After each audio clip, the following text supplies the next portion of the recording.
aja. Oke. Assalamualaikum warahmatullahi wabarakatuh. Shalom, Om Swastiastu, Namo Buddhaya, dan salam kebajikan untuk kita semua. Bagi teman-teman, semoga sehat selalu. Jangan lupa LTMPT-nya dan yang lain-lain, diurus berkas-berkasnya, jangan sampai lupa. Dan hari ini, bagi teman-teman sekalian, kita mau belajar sejarah nih, sejarahnya tentang ancaman disintegrasi bangsa. Dan hari ini ada yang beda, jadi aku udah nggak mau nyoba hal baru sih sebenarnya.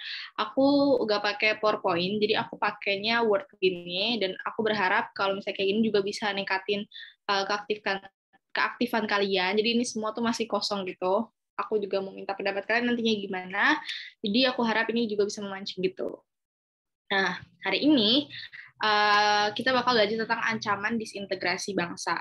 Nah, ada yang tahu nggak nih kira-kira arti dari disintegrasi sendiri itu apa? Boleh langsung on mic atau ya boleh langsung on mic, gak perlu gitu-gitulah, santai aja. Ya, disintegrasi ada yang jawab perpecahan nih. Kalau pendapat dari teman-teman yang lain gimana? Apakah perpecahan atau apa atau gimana? Boleh banget langsung on mic. Aku terbuka banget. Ayo, guys.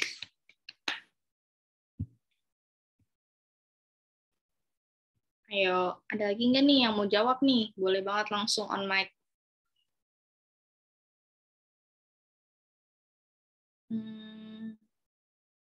Yakin nih, mau diem-diem aja. Oke, jadi tadi ada yang jawab perpecahan, dan itu, oh ini ada lagi nih, pemberontakan termasuk gak sih Kak? Termasuk, itu salah satu contohnya. Nah, kalau definisinya sendiri nih, aku hapus dulu. Jadi, tidak ingin menyatu, ya itu juga salah satunya benar. Jadi, disintegrasi ini merupakan keadaan tidak bersatunya bersatu padu yang dapat kayak menghancurkan atau menghilangkan keutuhan atau persatuan dan menyebabkan perpecahan. Jadi benar banget tadi bagian jawab perpecahan itu secara secara easy-nya lah biar kalian gampang bisa ingat itu tentang perpecahan. Wait, aku mau underline. What is so ya? Oke, pokoknya kayak gini. Nah, disintegrasi ini karena perpecahan akhirnya biasanya itu ya pokoknya contohnya kayak tadi pemberontakan dan lain-lain kayak gitu kan. Dan kalian ada yang tahu nggak nih salah satu contoh juga yang benar-benar menjadi titik topik dari pembahasan kita hari ini, yaitu ada yang tahu nggak nih? Aku langsung jawab aja gitu deh, sorry guys. Oke, yaudah aku jawab aja. Jadi disintegrasi ini bisa menimbulkan gerakan separatisme. Nah, di mana separatis itu sendiri nih? Ada yang tahu nggak arti dari separatis? Bisa banget langsung kayak chat kayak tadi atau komen memisahkan diri, ya itu betul. Ada lagi nggak nih? Memisahkan diri. Apa? Memisahkan diri. Ya, benar. Itu benar banget. Dan kalau misalnya secara definisi nih, separatis adalah gerakan untuk mendapatkan kedaulatan dan memisahkan suatu wilayah dari wilayah lainnya. Gini nih. Nah, separatis nih kayak gini. Biasanya, aku ulangin lagi ya. Separatis ini gerakan untuk mendapatkan kedaulatan dan memisahkan diri dari suatu wilayah ke wilayah yang lainnya. Jadi mereka ingin kayak lebih merdeka gitu loh. Nah, kayak gini. Dan biasanya gerakan separatis itu muncul karena adanya perasaan yang misalnya kayak kurang kekuasaan dan lain-lain, dan juga di saat itu negara atau wilayah yang awal itu wilayah induknya itu belum memiliki kekuatan politis dan juga ekonomi dari suatu kelompok. Dan gerakan separatis itu biasanya berbasis, kalau nggak nasionalis ya, nasionalisme itu ya religius gitu loh, atau religius. Nah, aku tulis lagi. Nah, kayak gini. Kalau nggak nasionalisme itu religius. Nah, di kasus yang ini, ancaman disintegrasi bangsanya itu kita ambil contoh dari Indonesia, di mana Indonesia ini waktu itu mengalami gerakan separatis, dan faktornya itu juga dari kekuatan politis dan ekonomi yang belum stabil, karena waktu itu Indonesia baru banget proklamasi kemerdekaan, jadi masih baik banget lah gitu, negara yang benar-benar belum matang dari segi politis, ekonomi, dan juga kestabilan dari negara tersebut. Dan waktu itu kita juga masih sempat ini kan, masih sempat kayak berantem, bukan berantem ya, apa ya bahasanya, kayak masih sempat menghadapi Belanda lah istilahnya, karena Belanda balik lagi terus agresi, dan kita harus mempertahankan Irian Barat juga, makanya waktu itu masih susah banget untuk menstabilkan negara. Dan pokoknya kayak gitu, dia internal kena, eksternalnya juga kena. Nah, jadi di sini aku udah bagi tiga ini nih, 3 kotak, di mana ada yang tahu nggak nih, misalnya kita bahas hari ini tuh akan separatis tentang apa, dan tentang apa. Ada yang tahu nggak? Ideologi sama kepentingan, yang satu lupa. Ya, benar banget. Ada yang ideologi, kepentingan, dan yang terakhir ini karena pemerintahan.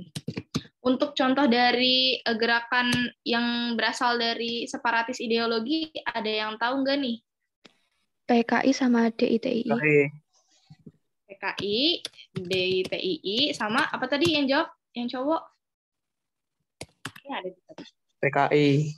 Oh ya, benar. PKI, DITII. Dan ada satu lagi yaitu G30 SPKI. SPKI. Nah, kalau yang dari kepentingan nih, ada yang tahu nggak? APRA. Wait. Ya, pakai ini aja deh. APRA sama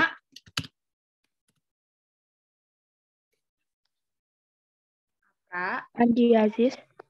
Ya, betul. Dan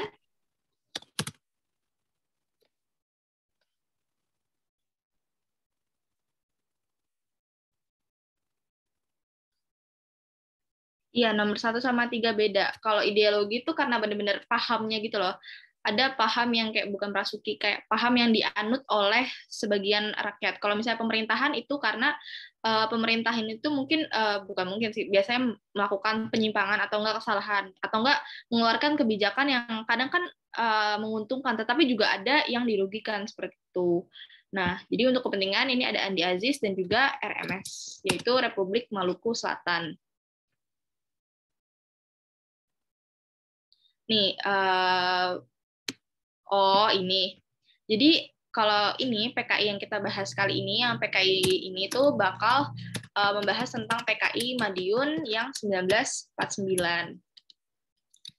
Dan ini G30 SPKI akan membahas tentang gerakan 30 September itu yang benar-benar krusial banget lah, yang tahun 1960. Nah, pokoknya itu. Terus untuk dari pemerintahan ini, ada yang tahu nggak ideologi separatis karena pemerintahan? APRA, Kak. APRA. PRI. Permesta. Iya, PRI dan Permesta. Nah, kalian benar banget. Nah, kita langsung lanjut aja ke gerakan separatis karena ideologi. Nah, di sini udah ada 3 nih. Aku kayak bagi-bagi gini biar nanti kalian juga lebih gampang. Nih, ada yang mau coba jawab nggak dari latar belakang, pemimpin, tujuan, dan juga cara penumpasan dari PKI Madiun 1949 ini? Aku Kak latar belakangnya. Nah, boleh? Latar belakangnya karena ada rasa kekecewaan Amir Syarifuddin terhadap program rasionalisasi dan reorganisasi yang diterapkan pada Kabinet Muhatta. Iya, benar banget. Aduh, masih kebol. Dulu. Benar banget. Jadi, waktu itu tuh ada program, kalau kalian nggak tahu RERA, jadi RERA itu rekonstruksi rekonstruksi dan rasionalisasi dari angkatan perang. Kok hilang? Rasionalisasi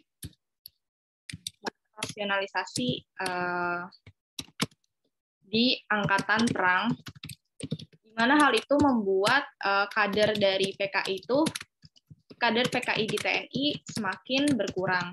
Makanya adanya kekecewaan terhadap program tersebut gitu. Nah, untuk pemimpinnya itu ada Musso, masih diblokir. Musso dan Amir Syarifuddin. Jadi Musso ini kan dulu recordnya ada di YouTube ya. Kalian cek YouTube PJJ-ID, jangan lupa di like, komen, dan subscribe. Asik. Jadi Musso ini dia kan dari PKI ya. Nah, Musso ini dia tuh pulang dari Uni Soviet. Akhirnya setelah pulang itu dia malah membawa paham komunis. Nah, kalau dari Amir Syarifuddin, dia tuh dari Front Desk Rakyat gitu. Nah, jadi pas pulang, Musso ini ngegandeng lah si organisasi kiri namanya FDR. Nah, FDR ini akhirnya bergabung dan juga mereka sama-sama nih melakukan demonstrasi. Oke, bentar ya. Melakukan demonstrasi dan juga pokoknya banyak deh yang bikin petani, buruh-buruh itu pada mogok karena ya pokoknya terhasut lah gitu. Nah, akhirnya sebagian kekuatannya ini ada yang berhasil juga, ada yang enggak juga. Dan Musso ini sering banget mengeluarkan kayak pernyataan-pernyataan yang mengecam Indonesia, dan itu tuh sangat membahayakan strategi dari diplomatik Indonesia. Karena waktu itu kita masih berantem, masih menghadapi Belanda. Terus waktu itu juga sedang terjadi perang dingin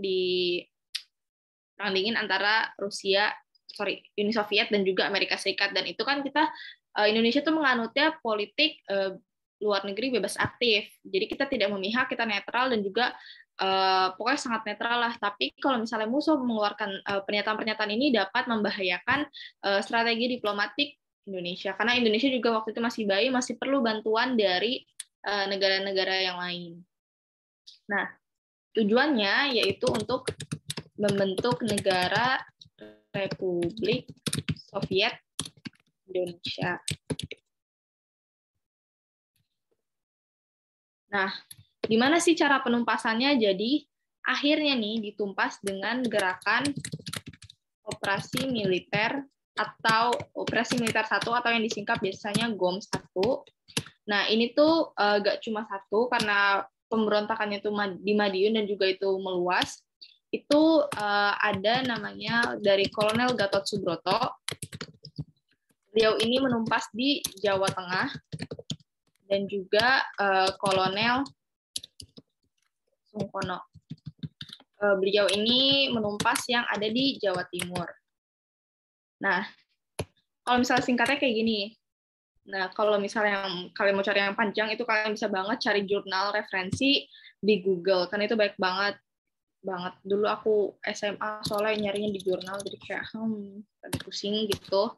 Aku nggak mau kalian pusing. Dan bagi yang tadi mau SS boleh banget. Ini sebenarnya nggak terlalu bagus juga. Lulusin dulu deh. Dan ini kalau mau yang SS boleh banget. Oke guys. Selanjutnya ada DITI. Nah, DITI. Oh iya, aku lupa nih. PKI Madiun itu terjadinya tanggal 18 September 1949. Dan DITI ini, kalau DITI ya, DITI itu ada banyak banget, nggak cuma di satu tempat atau dua tempat kayak PKI. Dia tuh ada 5. Jawa Tengah. Jangan deh, Jawa Barat dulu, dari kiri. Jawa Barat. Jadi, kalau misalnya Jawa Barat ini, kita mulai dari Jawa Barat, ada yang mau coba nggak nih dari pemimpin, latar belakang, tujuan, dan juga penumpasan?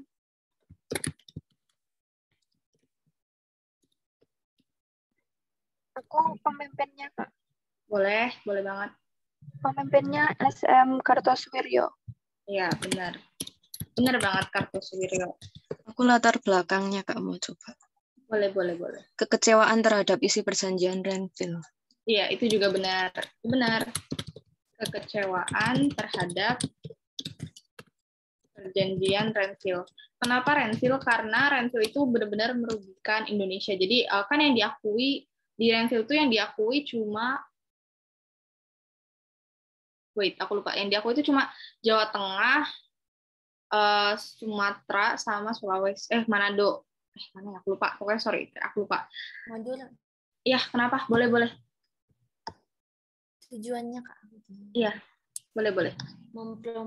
Memproklamirkan berdirinya negara Islam Indonesia. Iya, benar. Kalau ini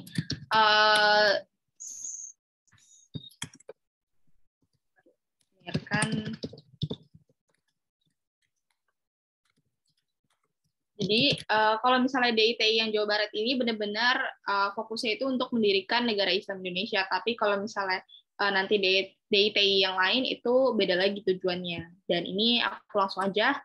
Penumpasannya itu operasi Baratayuda atau disebut juga operasi Pagar Betis. Nah, ini benar banget. Pagar Betis. Nah, nih kalau selanjutnya ini tuh ada dari Jawa Tengah, Jawa Timur, enggak deh, Makassar, jangan deh, aku mau Makassar, Makassar, Sulawesi Selatan, terus ada di Aceh, Nanggro Aceh, Darussalam. Terus ada lagi di Kalimantan Selatan. Ini yang di Jawa Tengah ada yang mau nyoba nggak nih?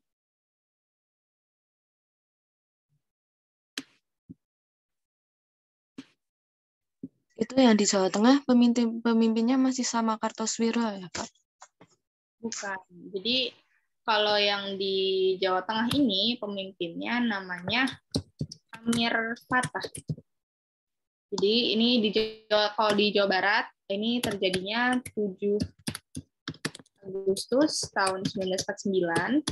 Kalau di Jawa Tengah itu terjadinya tanggal 23 Agustus tahun 1949. Dan latar belakangnya dengan nih. Kecewa sama komunisme bukan, Kak? Yang lain? Organisasi Angkatan Umat Islam dan Majelis Islam menyatakan bergabung dengan DITI Jawa Barat pimpinan Kartosuwiryo. Nah, iya.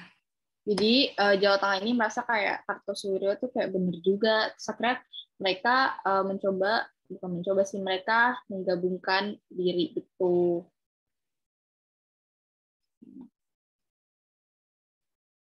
Wait. Ini bukan, Kak, pengurangan tentara.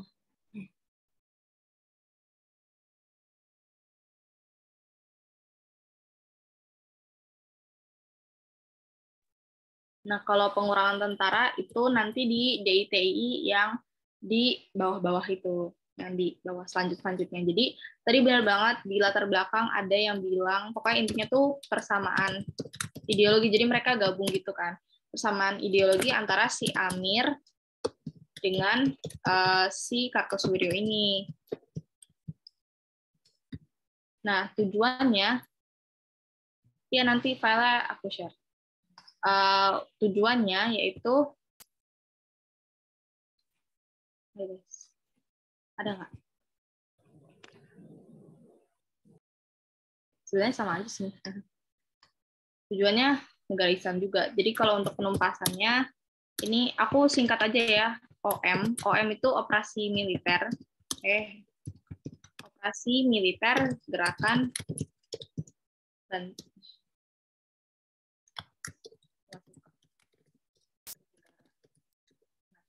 gitu guys. Kalau untuk Makassar nih, Sulawesi Selatan, kira-kira ada nggak nih yang mau coba jawab juga? Dipimpin Kahar Muzakar, Kak. Ya, benar banget. Dipimpin Kahar apa itu? Kahar Muzakar. Yang lain?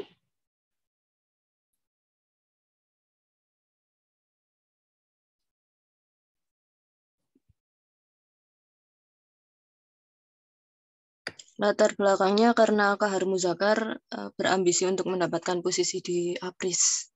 Ya, itu juga salah satunya, berambisi mendapatkan posisi di APRIS. Jadi dimulai dari ini dulu. Jadi kalau di Makassar, Sulawesi Selatan itu tanggal 7 Agustus tahun 1953. Nah, kenapa si Kahar Muzakar itu pengen masuk APRIS? Karena kan maksudnya tuh Kahar Muzakar tuh memperjuangkan Indonesia gitu loh pada saat itu. Tapi di APRIS itu nggak diterima. Kenapa? Karena APRIS itu menerima yang kayak ya tes-tes militer zaman sekarang itu bisa membaca, tidak buta warna, dan juga lain-lain gitu loh. Nah, di mana yang bisa kayak gitu itu hanya tentara bekas Belanda. Jadi waktu tentara bekas Belanda itu banyak sebenarnya pribumi-pribumi. Nah, itu tuh mereka diajarkan membaca, strategi perang dan juga lain-lainnya kayak gitu.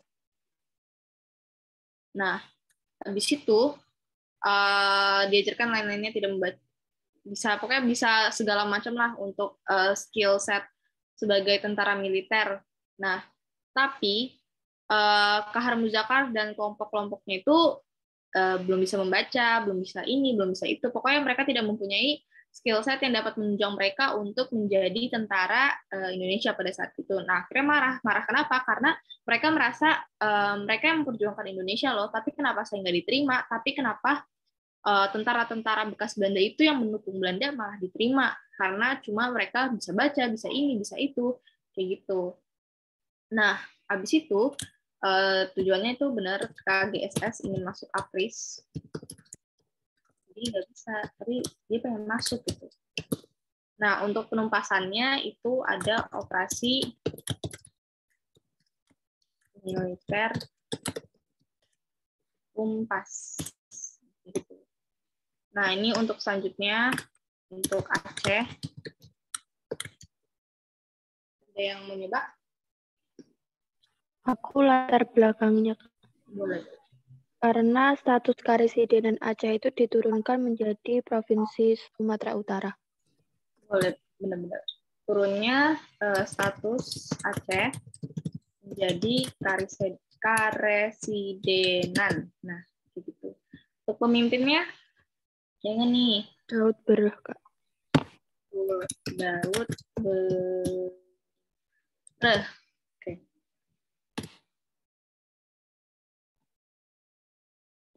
Lagi?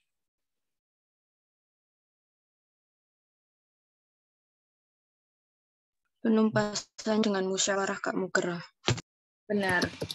Penumpasannya dengan musyawarah kerukunan rakyat Aceh.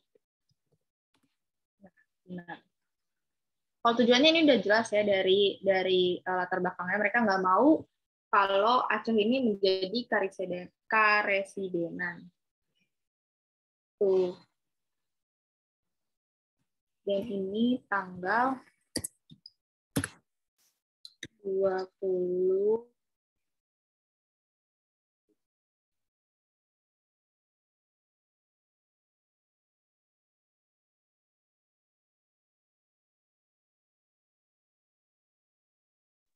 Suara aku kedengeran nggak guys? Menurut aku loh.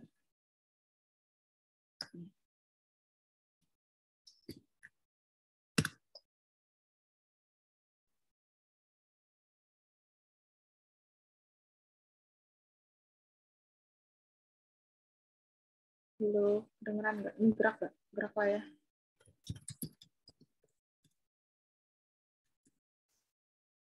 Nah, oke, dengar.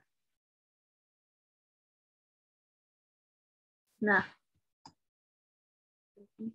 Oke, selanjutnya dari Kalimantan Selatan, ada yang mau nyoba?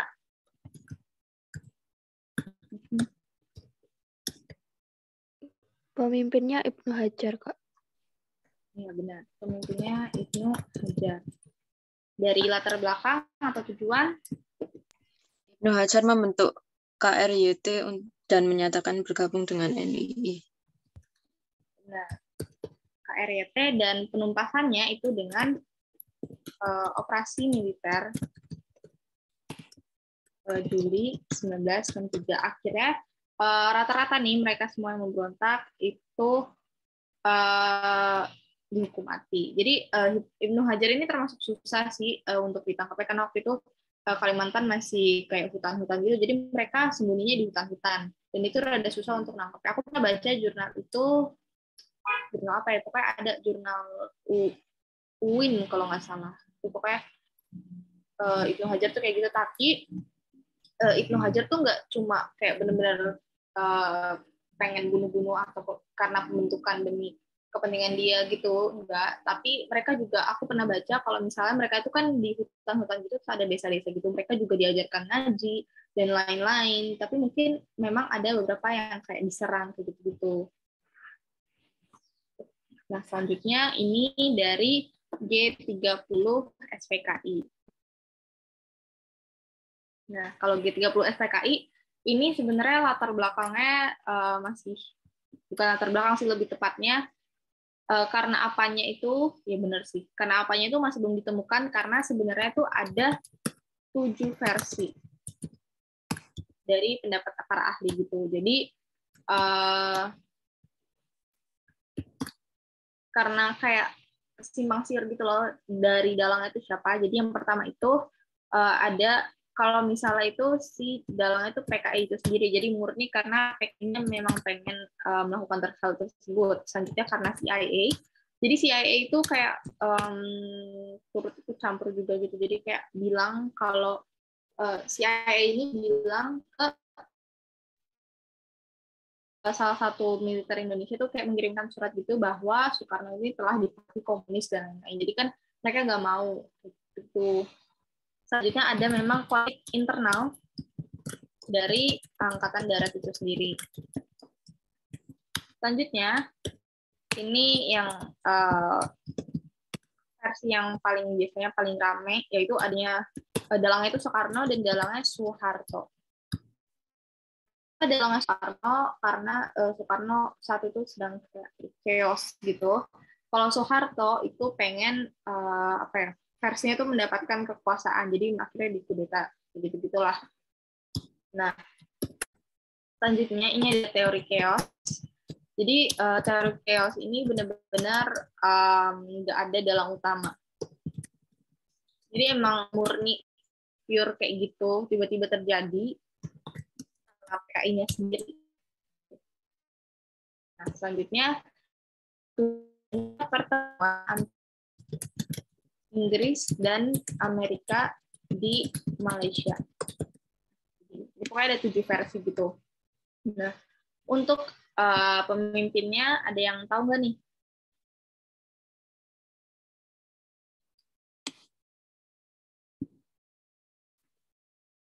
Pemimpin dari G30 SPKI.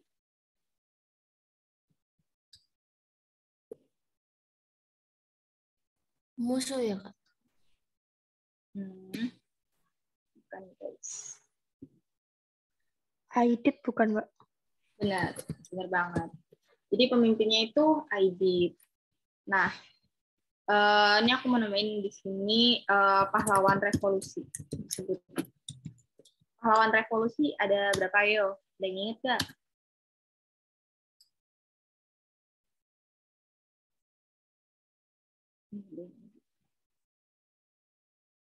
Tujuh bukan, Kak? Iya, ada 7. Ini yang pertama ada siapa, yo? Ahmad Yani. Iya. Kalau Ahmad Yani, Jenderal Nasution. Ya, Jenderal Ahmad Yani. Terus Nasution. Nasution tuh enggak tahu. Jadi Nasution itu, Jenderal Nasution itu sempat dikejar, sempat disamperin ke rumahnya, cuma Jenderal Nasution ini berhasil melarikan diri. Jadi waktu itu tentaranya itu pada nggak tahu, pokoknya dobrak-dobrak. Kalau misalnya kalian pernah nonton film G30 SPKI, itu tentara itu dobrak-dobrak itu, tapi istrinya ini melindungi dan udah tahu kalau misalnya si Jenderal Nasution ini bakal dibunuh. Akhirnya disuruh melarikan diri. Nah, pas disuruh melarikan diri, tentaranya itu udah mulai tahu kok lama ganti bajunya dan lain-lain. Nah, akhirnya ditembak-tembak lah itu di rumahnya, dan ada yang berkorban, yaitu anaknya anaknya Jenderal Nasution. Dan akhirnya yang menggantikan Nasution, jadi Jenderal Nasution itu ngumpat di balik kayak tembok gitu, dan yang menggantikan itu merupakan ajudannya atau anak buahnya, Kapten Pierre Gandean. Yang kalau misalnya kalian lihat fotonya itu yang ganteng banget itu, jadi kayak ada bulu-bulu gimana gitu, kayak gitu. Selanjutnya mungkin DI Panjaitan. Kalau itu Mayor Jenderal DI Panjaitan. Selanjutnya S. Parman, Kak. Letjen S. Parman. Next. MT Haryono. Ya, benar banget. Letjen MT Haryono. Selanjutnya.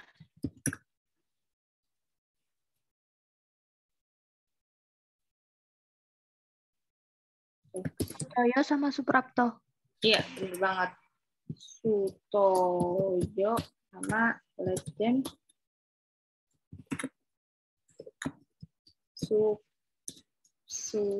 jangan nama aku baru ingat. Suprapto.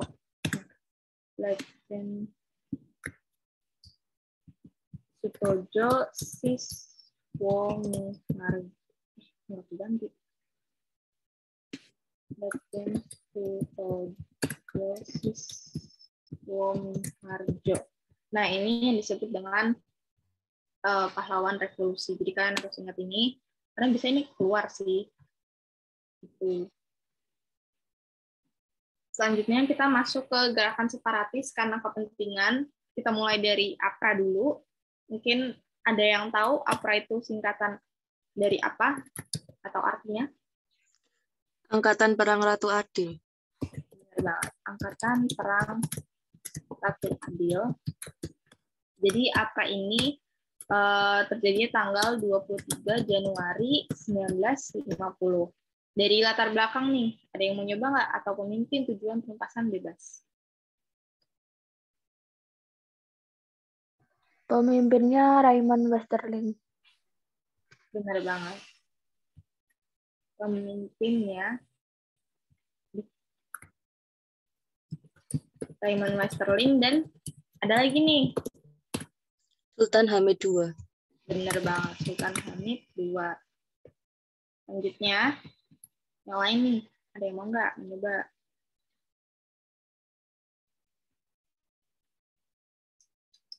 Ingin mendirikan negara Pasundan, bukan, Kak?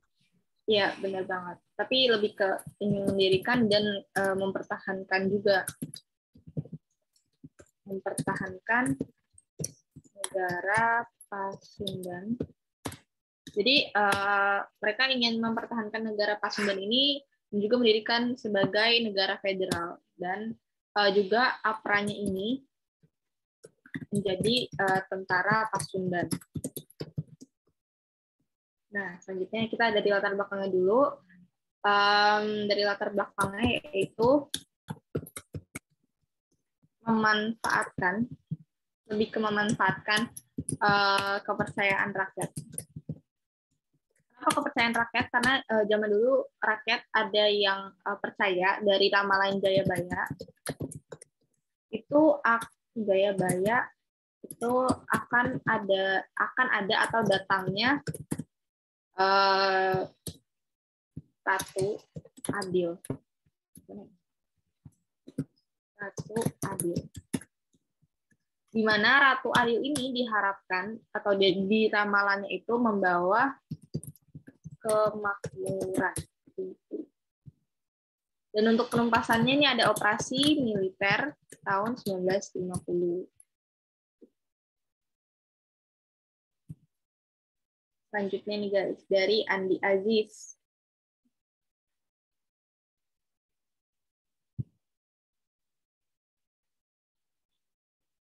Ada yang mau nyoba mungkin? Latar belakangnya bekas Kenil menolak masuknya APRIS dan menghalangi datangnya TNI ke Makassar. Tuh.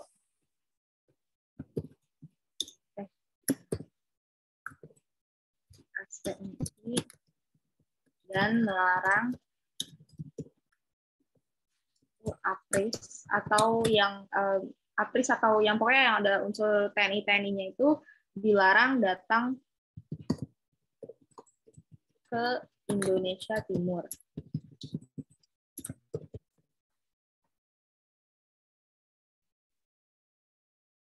Nah, untuk pemimpinnya ya kita udah tahu Andi Aziz sendiri.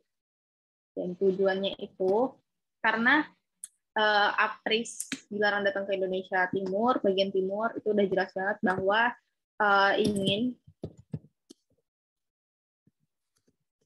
mempertahankan Indonesia Timur. Nah, untuk penumpasannya ini juga pastinya selalu operasi militer dipimpin oleh waktu itu kan kayak ada ketua-ketuanya gitu kan, Indonesia bagian-bagian-bagiannya, dan bagian timur ini namanya Kolonel A.E. Kawilarang. Ini bagian Indonesia Timur, Indonesia bagian timur. Nah, selanjutnya ini nih RMS. Singkatan. Ya, artinya apa ya? Republik Maluku Selatan. Benar banget, Republik Maluku Selatan. Dan ini jadi pada 25 April tahun 1950. Jadi latar belakang, pemimpin, tujuan, penumpasan, mungkin ada yang mau coba? Latar belakangnya sama kayak Andi Aziz, Kak. Kenil di Maluku juga tidak mau dimasukkan ke dalam APRIS. Betul. Jadi melarang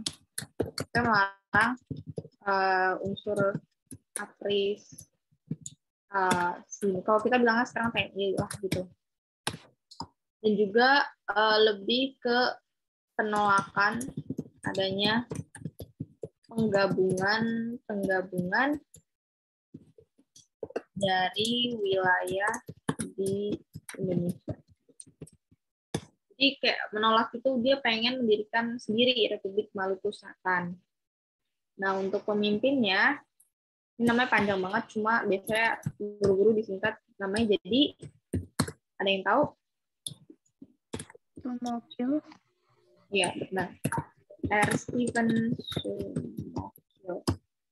Nah, namanya sepanjang ini guys. Untuk tujuannya ya pastinya mendirikan RMS. Untuk penumpasannya sama banget kayak Andi Aziz ini karena kan memang wilayah Indonesia bagian timur ya. Jadi operasi militer dipimpin oleh Kolonel A.E. Kawilarang. Itu guys. Nah, untuk selanjutnya ini ada separatis karena pemerintahan. Ada dua, yaitu PRRI dan juga Permesta. Nah, PRRI ini tanggal 15 Februari 1958. Nah, ada yang tahu nggak nih dipimpin oleh siapa dan latar belakangnya kenapa?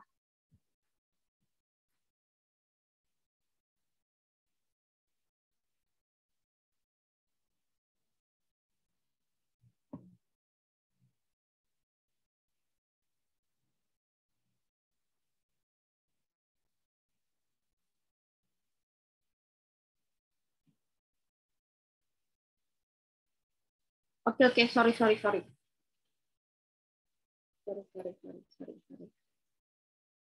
Aku nggak cepet-cepet.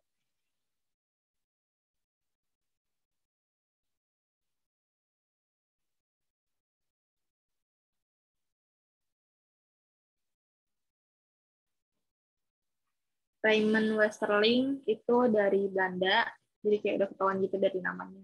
Dia memang orang Belanda, dia tentara Belanda gitu. Kak, ini sejarah apa? Sejarah ini. Kita mulai dari PRRI dulu. Ada yang tahu mungkin? Pemimpinnya ada 3 bukan Kak? Kalau pemimpinnya itu kayak lebih ke ada 2 sih.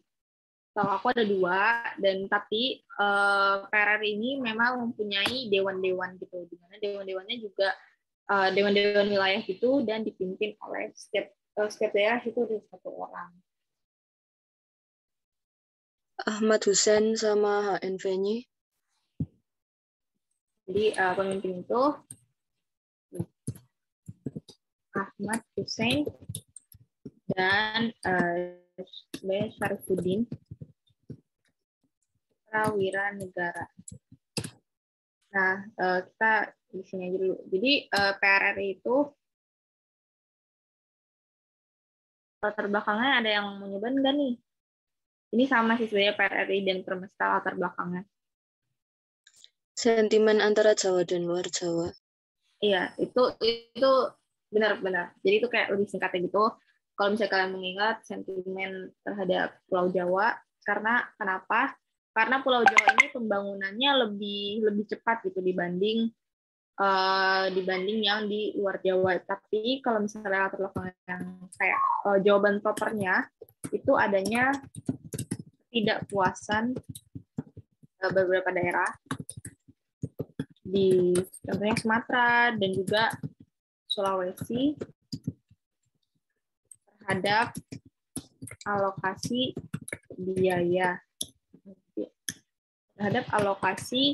biaya pembangunan dari pemerintah pusat. Nah, ini kayak proper answer-nya gitu. Iya, benar banget.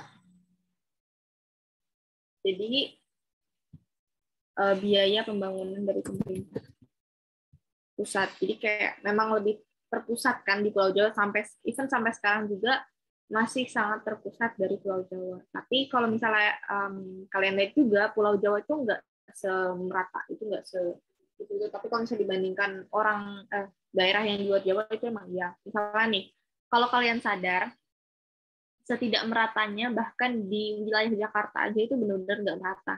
Misalnya ini Jakarta, dari Jakarta Utara tuh kan kayak yang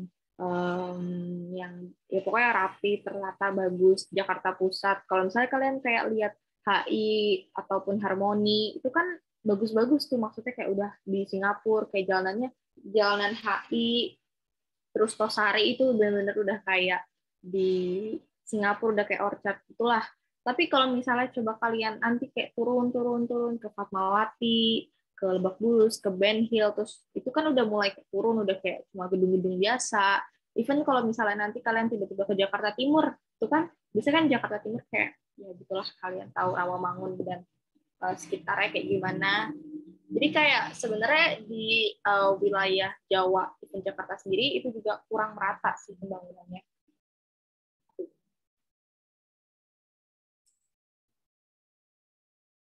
Nah, selanjutnya kita dari dewan-dewan dulu.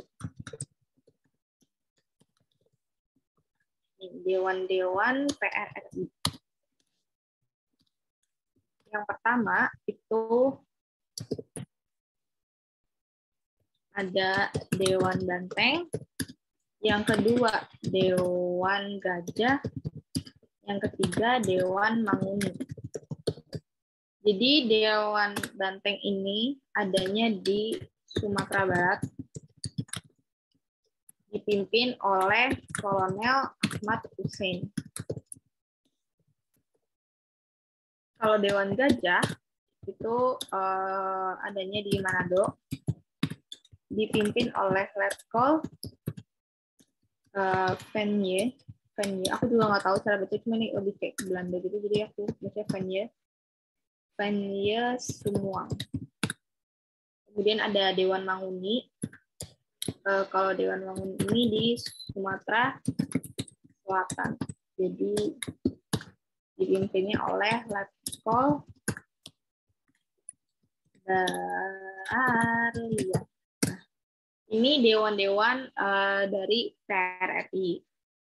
Nah, ini untuk penumpasannya itu operasi 17 Agustus yang dipimpin oleh Letkol Ahmad Yani.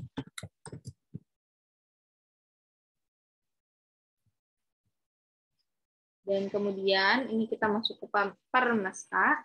Permesta itu latar belakangnya benar-benar sama kayak ini PRRI, adanya ketidakpuasan. Nah, di mana? Nah, ini.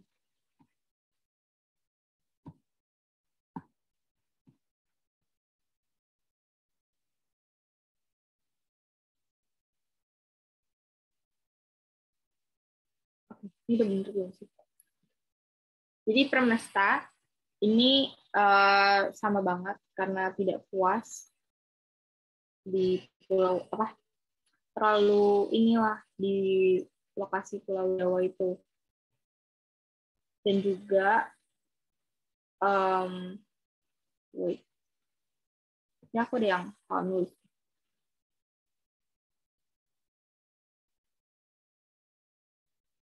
Nah, aku lupa satu lagi, bukan salah tapi lupa.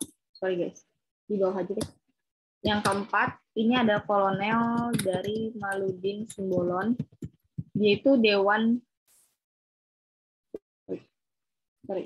Gajah di Medan. Kalau yang di Manado itu namanya Dewan Manguni. Sorry, tahu balik-balik.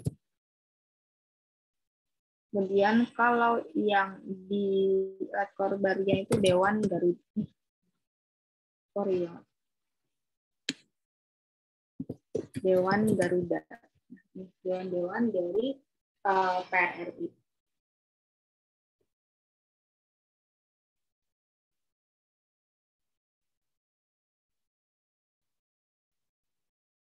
Ini ada yang mau Mbak mungkin.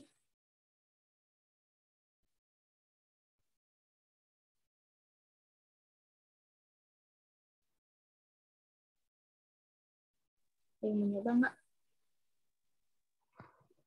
Letkol Wenjesumwal bukan Kak, sama Kolonel Daniel Sumba. Iya, benar. Jadi Letkol semua dia yang ya pemimpinnya. Nah, untuk penumpasannya itu ada di tanggal 2 Maret 1957 di namanya operasi Merdeka yang dipimpin oleh Letkol Mbak. Udah. Sorry guys, aku error. Rukminto. Kayak gitu. Untuk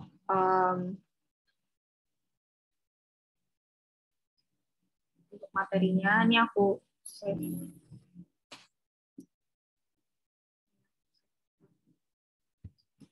Ancaman disintegrasi bangsa. Mungkin kalau misalnya ada yang baru datang juga kayak tadi, ini bisa banget coba. Ini aku ada nih tadi bagi kalian yang mungkin belum sempat nyobain latihan soalnya. Ini kalian bisa banget nge-scan ini barcode-nya. Terus ini linknya, ini emang terstock semua, sorry banget ya. Jadi yang gede itu cuma D ini sama PJJ, itu doang yang gede.